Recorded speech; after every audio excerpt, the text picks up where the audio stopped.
Primero que nada, agradecerle por el espacio y la oportunidad que me da de hablar un poco con usted sobre ese tema. Y me gustaría que se presente para que todo el mundo la conozca. Ok, bueno, en primera instancia, un gusto compartir con usted en este espacio y muchas gracias también por considerarme. Mi nombre es Marianela Alpizar Vargas. Soy académica de la Escuela de Matemática de la Universidad Nacional.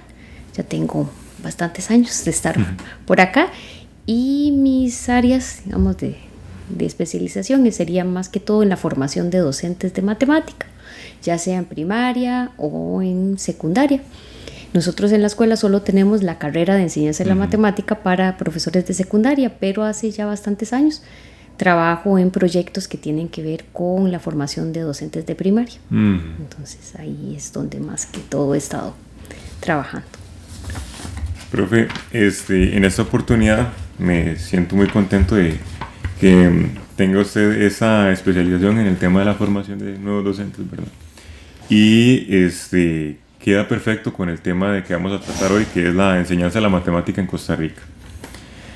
Como primera pregunta, me gustaría exponerle un caso que se da mucho aquí en Costa Rica, ¿verdad? Y es que actualmente un 96% de los estudiantes dentro de la primaria pública tienen un bajo rendimiento en matemáticas.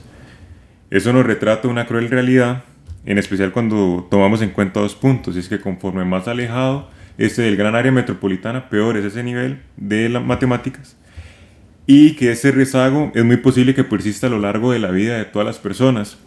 Eso se vuelve muy triste tal vez cuando vemos que muchas de esas personas van a llegar a optar por una carrera universitaria y vemos que las carreras universitarias están relacionadas muy con el tema de la movilidad social. Pero que en carreras como las STEM, que han tomado popularidad cada vez mayor, ¿verdad? Se necesita mucha matemática, una ingeniería, por ejemplo. Y ese rezago puede afectarlo en la tasa de permanencia que estén ellos en la universidad. En algunos casos va a ser un atraso y en otros va a ser un motivo de deserción, ¿verdad? Y aquí me gustaría preguntarle que desde su experiencia como académica e investigadora, ¿qué podríamos hablar de esto? Ok, es curioso porque generalmente cuando el niño entra a educación primaria, ¿verdad? Cuando entra al primer ciclo, ahí no tiene pensamientos negativos hacia las matemáticas, ¿verdad? Es un juego, ¿verdad? Entonces viene de preescolar, contando, enumerando, ¿verdad? Entonces ahí sigue siendo un juego para él. Pero en efecto, en primaria hay un cambio desde el primer ciclo que es más un juego, es más abstracta, es más, concreta las matemáticas y la manera de aprenderlas y la manera de enseñarlas, por lo tanto, a cuando ya pasa a segundo ciclo. En el segundo ciclo, que ya es cuarto, quinto, sexto, ya comienza esa parte concreta a dejarse de lado y comienza a desarrollarse la parte abstracta. Entonces ahí es donde muchos niños sienten como ese choque, ¿verdad? Y comienzan a decir, es que la verdad es que a mí no me gustan las matemáticas, me cuestan mucho, son muy difíciles y se da. O sea, es real, digamos, esa situación. Se agrava más cuando pasa a secundaria, ¿verdad? Porque todavía sigue siendo más abstracta cuando ya ingresa a secundaria. Lo de las regiones también, en distintas investigaciones se ha observado ese fenómeno, ¿verdad? Que en el área central, digamos, pues la formación es un poquitito más constante, tal vez, y ya si vamos a áreas alejadas, incluso en nuestro país todavía tenemos muchas escuelas unidocentes, que es que el docente se encarga de todos los grados, entonces da clases a 3 niveles al mismo tiempo, entonces tiene que adaptar sus clases para los distintos grados, entonces eso también hace que, aunque el docente esté en toda su disposición y quiera hacerlo, pues es más complicado tener que dar primer grado, segundo grado y tercer grado al mismo tiempo en la misma aula, digamos, con los mismos recursos. Entonces, ¿afecta eso luego en su permanencia a nivel universitario?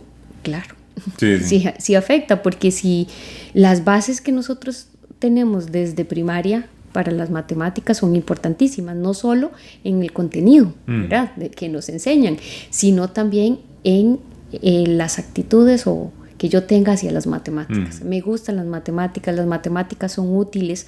Por ejemplo, se da un fenómeno muy, muy marcado, que el estudiante piensa que las matemáticas que ve en el aula son distintas a las matemáticas que en la cotidianidad, real, ¿verdad? Sí. Exacto. Sí, sí. Y eso en primaria deberían estar completamente unidas. Las matemáticas que veo en la escuela son exactamente las mismas que me van a permitir vivir, digámoslo así.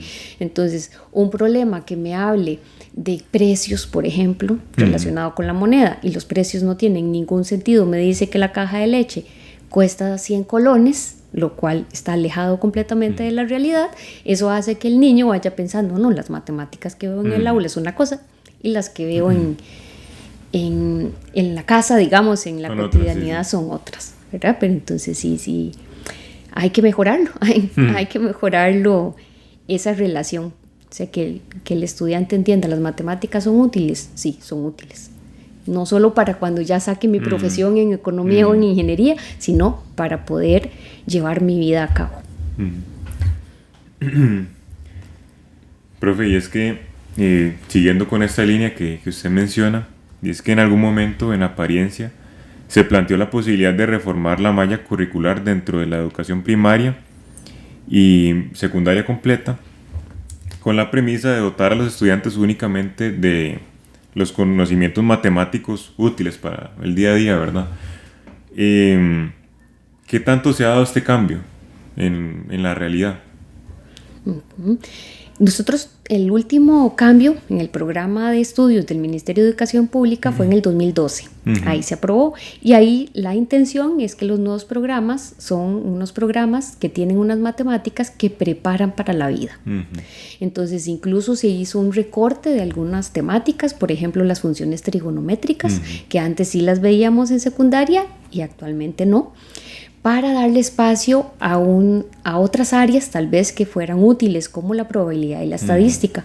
Aunque la probabilidad y la estadística ha estado desde hace muchísimos años dentro del programa, pues no se había visto tanto. Entonces se pensó, bueno, si quitamos trigonometría, tal vez da un poco más de espacio para ver estadística y probabilidad. Lo que pasa es que, como toda reforma curricular, ¿verdad?, no solo depende de una entidad, ¿verdad?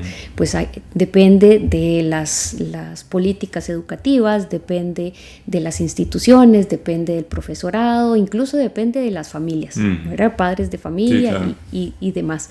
Entonces, se hicieron los cambios a nivel curricular, pero, bueno, y con el aumento también de que pasó la pandemia, ¿verdad? Entonces, eso fue una sorpresa, digamos, para todas las áreas, pero en el área de educación estuvo pues muy complicado, ¿verdad? Sí, claro. Tener aulas presenciales 100% y de repente, no, vayámonos a la casa y mi mamá es casi la que me tiene que dar las clases y me tiene que ayudar, porque es un poquito rato el que puedo escuchar a la maestra, o en algunos casos conectividad cero, ¿verdad?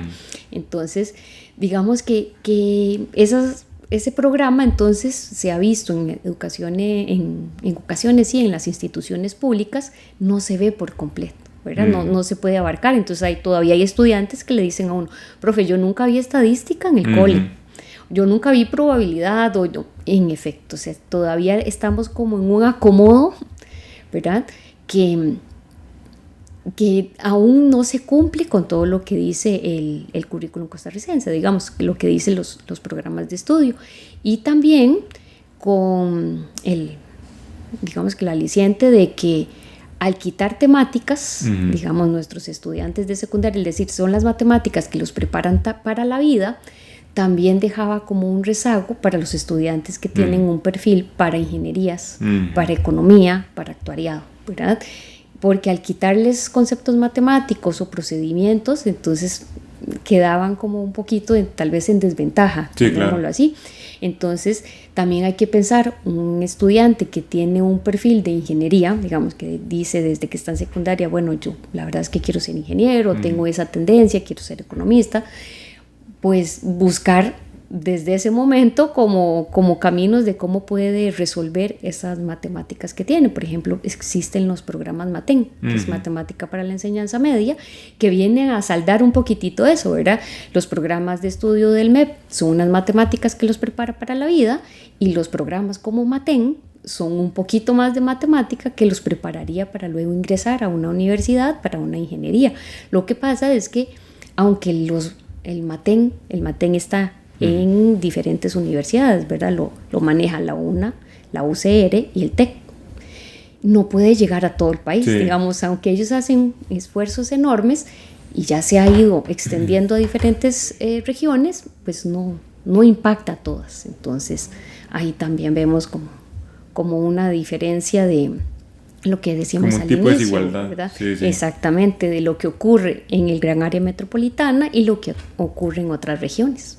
Sí, porque yo personalmente, cuando estuve en mate general, por ejemplo, aquí creo que no se convalida todavía si uno lleva un curso de mate general, ¿verdad? En el colegio.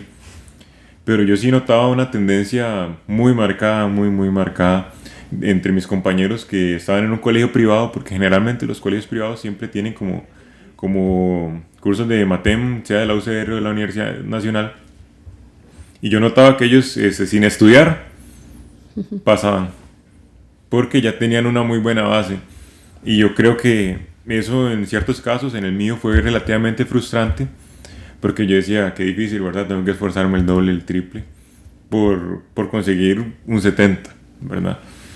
Pero eso también puede verse relacionado con lo que hablamos en el primer en el primer espacio, ¿verdad? Y relacionado a lo que usted mencionaba, que se pierden el seguimiento de algunas temáticas para darle espacio a otras más relacionadas a la vida que a lo abstracto, ¿verdad? Y hay huecos en el aprendizaje, ¿verdad? Quería preguntarle, haciendo un poco más de relación con que el seguimiento de aprendizaje matemático de los estudiantes de primer ingreso puede traducirse en mayores probabilidades de que los mismos persistan dentro de la estancia universitaria y con ello reducir el porcentaje de deserción que puede presentarse en carreras que necesiten cursos de matemática, ¿verdad? Y aquí me gustaría hacerle primero una pregunta y después le haría otra, que dice, ¿qué podríamos hacer para nivelar el manejo matemático dentro de los estudiantes a corto plazo? De los estudiantes que nos ingresan a la U. Ajá, correcto. Ok, entonces, retomando lo que hablábamos en la pregunta anterior, ¿verdad? El programa de estudios del Ministerio de Educación, entonces nos da una matemática que nos prepara para la vida, pero que incluso ha quedado, ¿verdad? En algunas instituciones se queda corto el desarrollo del programa, ¿verdad? Por diferentes situaciones. Entonces, tal como usted lo dice, hay estudiantes que se frustran cuando ingresan a la universidad porque dicen, ¿qué pasó aquí? Yo nunca he visto eso y me piden esto otro más elaborado. Entonces está esa frustración. Las universidades, por lo menos la nacional, ha tratado, digamos, con el programa La UNA te prepara, ¿verdad? Que son unas matemáticas como son 3 semanas que damos ese curso de recibir a los estudiantes, digamos, que vienen de secundaria y enseñarles un poquitito de álgebra, de funciones. Como para que cuando ingresen a matemática general, ¿verdad? No sientan ese choque de ¿qué es esto? Yo nunca en mi vida lo he visto, ¿verdad? Porque en efecto, lo que ve matemática general está bastante alejado ya de lo que dice el Ministerio de Educación Pública. Entonces, pues sí, digamos que esa es una medida que hemos tomado ya cuando está en la universidad. Otra medida que podemos tomar es la que le comentaba de los proyectos MATEN. Solo que las universidades hacen un gran esfuerzo, digamos, para tener el proyecto en diferentes zonas, cobertura, pero también necesitamos disposición de los colegios, porque el colegio tiene que estar dispuesto a participar en MATEN, dispuesto a que un profesor participe, ¿verdad? Y ese profesor tiene que dar las clases, y MATEN es mate general o cálculo. Entonces tiene que estar también capacitado para dar cualquiera de esos 2 cursos a sus estudiantes, y muchas veces en las instituciones públicas, ¿verdad?, no se les da tiempo. Entonces, en las mismas 5 o 6 lecciones que tienen, ve a ver cómo ve usted el programa de Matem, ¿verdad? Sí, entonces, claro. algunos profesores dicen, no, mejor no me voy a meter por ahí, ¿verdad? Sí, porque está complicado. no me embarco. Exactamente. Entonces, esa sería una solución, ¿verdad?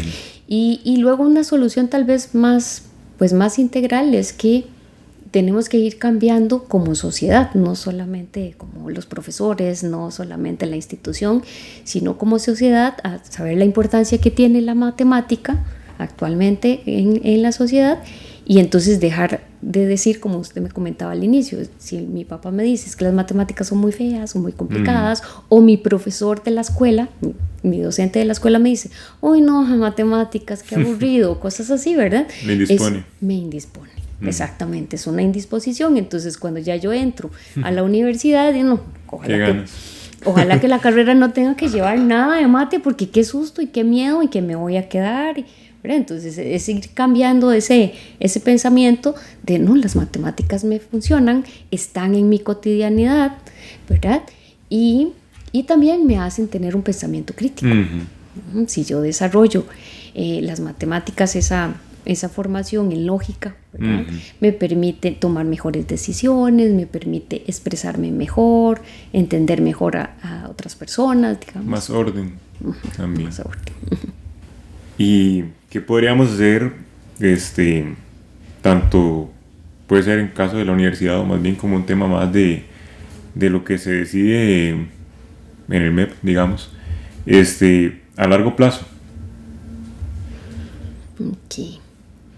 A largo plazo necesitamos hacer muchas cosas. ¿Por dónde empezar? ¿Por dónde empezar?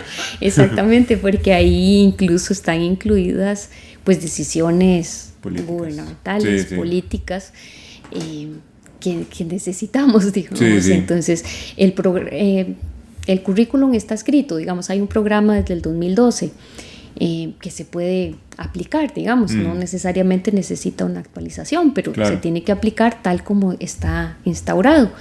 Pero si se pierden muchas lecciones o si no hay cierto apoyo, si los grupos son enormes, por ejemplo, ese programa habla de la resolución de problemas. La idea es que el profesor llegue al inicio, plantee un problema a sus estudiantes en grupo y ahí ya se comienza a hacer esa interacción, ¿verdad? Pero si yo tengo 35 estudiantes metidos en la misma aula, una aula con calor porque hace una región súper calurosa y sin abanicos y sin nada, ¿verdad? Es más complicado llevar a cabo esa metodología. Entonces, a veces el profesor o el maestro en primaria dice, no, la verdad es que voy a escribir en la pizarra y que ellos escriban y que cada uno lo haga, ¿verdad?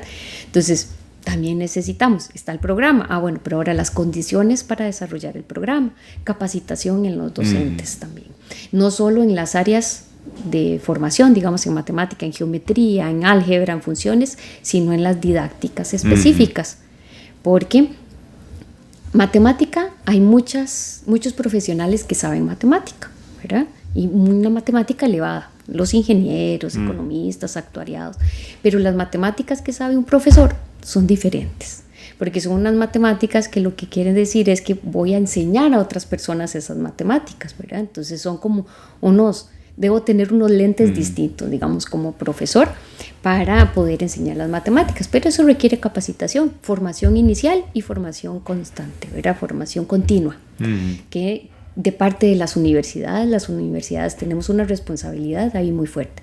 No solo nos toca formar a los profesores, digamos, en la formación inicial, digamos, cuando sacan la carrera, sino que después tenemos que dar seguimiento porque las metodologías de enseñanza cambian y entonces como universidades pues tenemos que ir capacitando o formando. Y no solo las universidades públicas, porque actualmente hay muchas universidades privadas que también forman docentes, nos tocan a ambos grupos, ¿verdad?